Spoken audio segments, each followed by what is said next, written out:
Parent Entrepreneur Power, conversation number 194. Parent Entrepreneur Power. Wait, what? Entrepreneur Power! This is the podcast for parents juggling the tough choices required for success in business while putting family first. Hi, I'm Mary Catherine Johnson, and I share the ups and downs and dirty truths of profits and potty training while chatting with successful parent entrepreneurs from all walks of life. Are you powered up?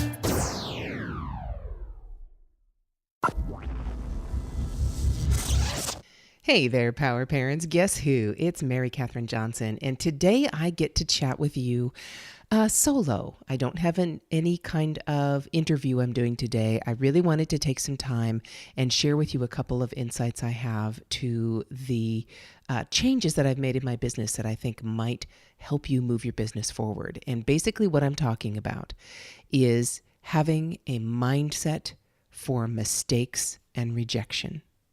Now, how in the world would a business be successful with a mindset of mistakes and rejection?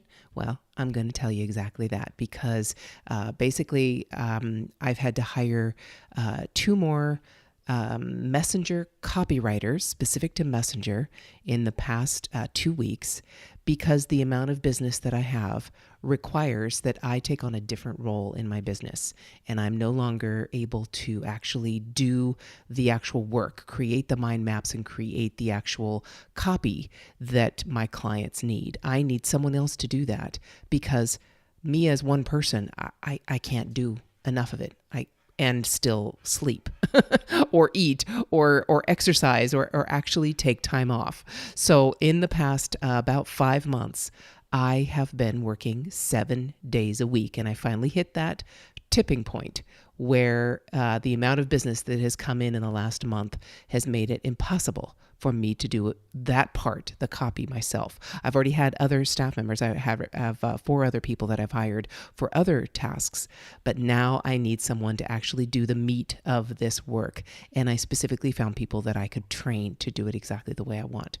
So the only way this has been possible, the only way this success has been possible is because of a mindset shift.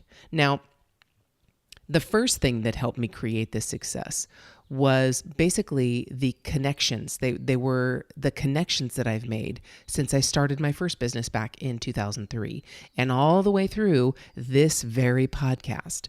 The connections I've made have been the number one influence to the success of my business.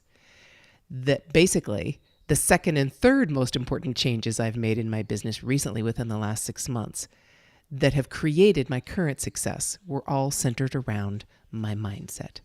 And as I said, these 2 mindset shifts have allowed my business to grow beyond any of my wildest expectations. And I'm going to get into them right now. They are as follows. Hang on with me. The first one is not expecting perfection. Absolutely not expecting perfection and actually embracing and looking for the next mistake I might make. That's the first mindset shift. The second one was inviting people to reject me. Actually looking at possible clients as opportunities for them to reject me. And I'll get into what I mean by that here in a minute. But those 2 things are usually the opposite of what we're taught and what we think is important in creating a not just viable, but thriving business. All right? Are you still with me? If you're still with me, I might have got your attention because this is unexpected from you. But I'm telling you, once you make this mindset shift, the same thing will happen for you. All right. So the first one I'm going to talk about, perfection. It basically is the expectation of our society.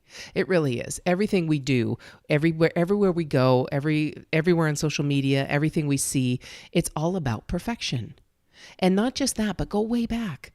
We are raised, at least I was, raised to feel ashamed and embarrassed when we make a mistake.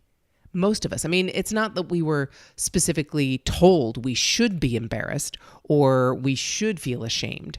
The way society reacted to us when we made a mistake gave us the impression that that was a bad thing. It was. And I don't know anyone, very, very, very few people I've ever met when they were a child were basically had their mistakes celebrated. How many of you did you have your mistakes celebrated by your parents, your peers, your teachers, your coaches? How many of them actually embraced and celebrated your mistakes? Because those were stepping stones to the possibility of success. If you were, please contact me. Really. I mean, Mary at Parent Entrepreneur Power, I'd love to hear about it because I would love to interview that person that basically told you that mistakes were wonderful. And I'm talking when you were a child, not as an adult. Many of us have probably heard that here in our wonderful internet worlds, but not usually did we hear it as a child. We're raised to feel that way, that if we make a mistake, something's wrong. We're expected, many times I was expected as a firstborn daughter, and my mother was also a firstborn daughter. We were the caretakers of our families, and we were expected to know the answers. If the children in our families came to us with a hurt finger or a burn, or they got a wasp sting or a bite, or they got poison oak, we were expected to know what to do. If someone was having an issue, we were expected to know what to do. Mistakes are not an option when someone's coming to you for answers. So consequently, we get an idea that mistakes are a bad thing, that we need to know everything ahead of time. That's called perfection, and that is unattainable. So allowing ourselves to be vulnerable, I'm telling you right now, that was oh my goodness, how many times my husband brought that one up in the last almost 35 years now. I can't even tell you. And I finally got it. Vulnerability was something I was very uncomfortable with. Are you that same way too? Are you really? Because vulnerability shows exactly that. Vulnerability. It shows weakness. We look at it as weakness, and we look at it as not being perfect. So, and that's in our school as well. I mean, what did you do when your children came home with a grade of C or lower? Seriously, did we praise them for that and say, all right, that means you need to study more in this particular subject? Or did we go, oh, that's bad. You need to get higher than that. You're better than that. Right? So I know sometimes that is the case because they might be slacking off and they might be 13 and really could care less about school, right? We know we're not talking about those situations. We're talking about the situation where they really didn't understand the subject, right? Those are the opportunities to learn and grow and know exactly where you need to put your study. Same thing with music. I mean, we practiced and practiced and practiced. And if we played it wrong, that was a bad thing. It just meant we need to play more, right? So social media totally fuels this myth that perfection is what's expected and mistakes are bad, right? You know why this is. Because everything has to look like it's perfect and hunky-dory and everything's wonderful. And there are very few people in our social circles that really do share reality. Because the majority of the people that are sharing on social media really only share their highlight reels, right? They only share the positive, they only share the good, or they share the disastrous, but nothing in between. And so they only show the positive because, of course, we want to present ourselves in the best light. I'm not saying it's a bad thing, but it gives us the idea that that is normal, and it's not. It is not. We most of the time don't see behind the scenes, and we don't see the struggles. So if we make a mistake in our business, let's say we made a bad investment or we, like myself, when the 2008 crash hit, I just could not accept that there were mistakes being made, that I shouldn't have spent this money here, or I shouldn't have started this brand new line of designs that actually had very high-end bling to it, actually used Swarovski crystals, which were very expensive, which basically upped the price of my product during a time when no one could buy it. I mean, that was a big mistake, and I did not accept it. I had to be perfect. We don't see those behind-the-scenes struggles. So when we make a mistake, we think we're not doing well. We think we're not doing what we're supposed to do.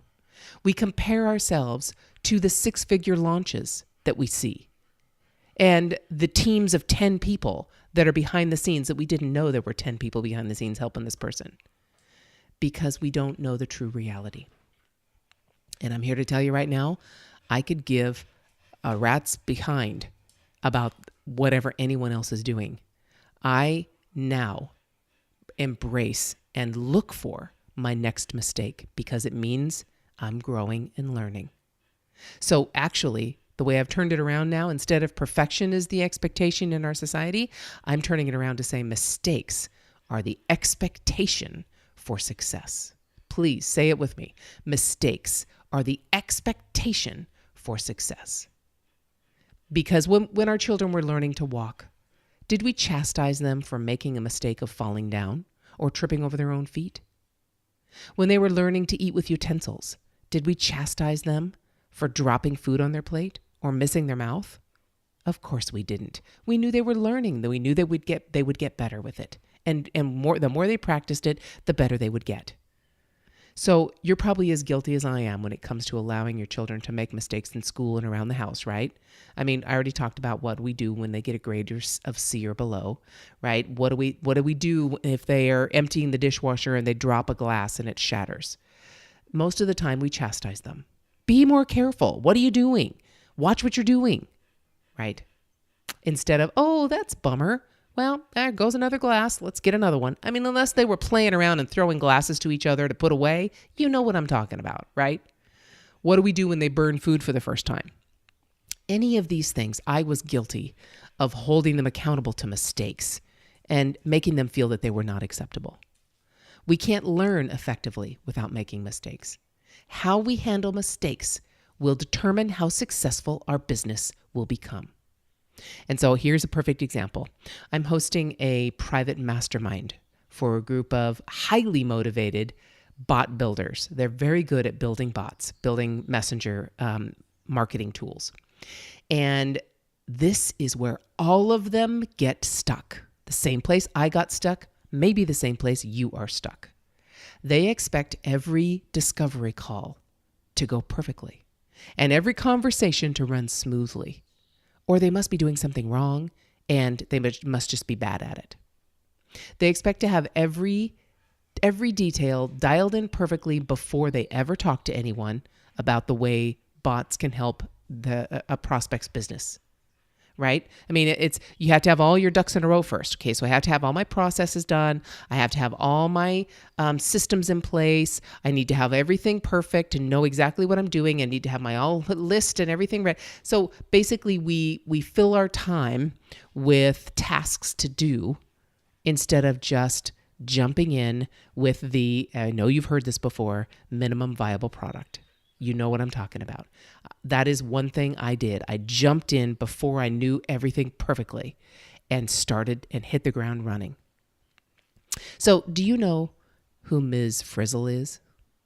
If you have kids, you probably do. And what is her motto? Her motto is, make mistakes, get messy. She is the teacher in The Magic School Bus, one of my favorite shows, one of my favorite series of books. Business is no different. Make mistakes, get messy. That's the only way we grow. Okay? Do I have you over on my side yet? Are you willing to make mistakes, or do you still think that everything should be perfect and just like so-and-so's wonderful 6-figure launch that they're going to teach you the exact strategy on how to do, but they're not going to tell you anything about the mistakes they made along the way that got them there and how many launches it took to get to that 6-figure launch? They're only going to tell you about the 6-figure launch. That's all you're going to see on the outside, unless you buy their $9.97 course. Then they might share that other stuff with you, right? You know what I'm talking about. All right, so that was the first one, mistakes. Now, the mistakes have nothing on rejection. Rejection is something that's basically at the heart of our human nature. I mean, when we were out in the fields somewhere with our tribe and some older tribe mate got sick, well, basically, many times they were just left out in their own hut to die on their own. So talk about feeling rejected.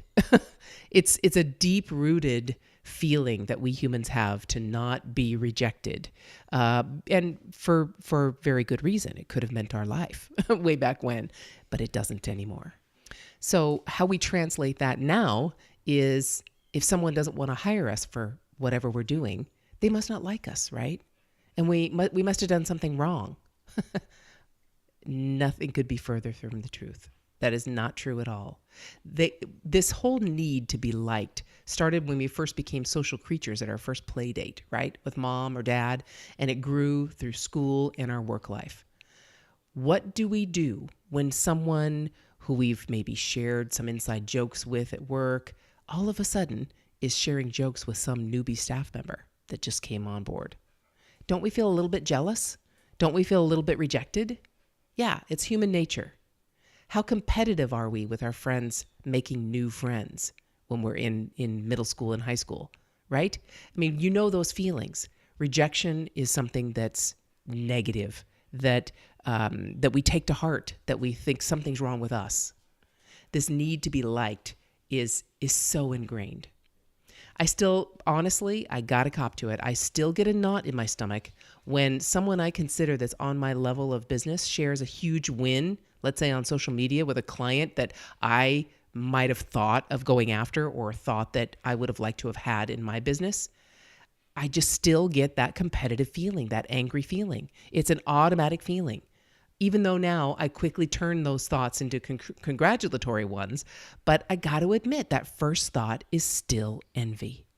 It's all about rejection, and I quickly have to turn it around, but it's still there.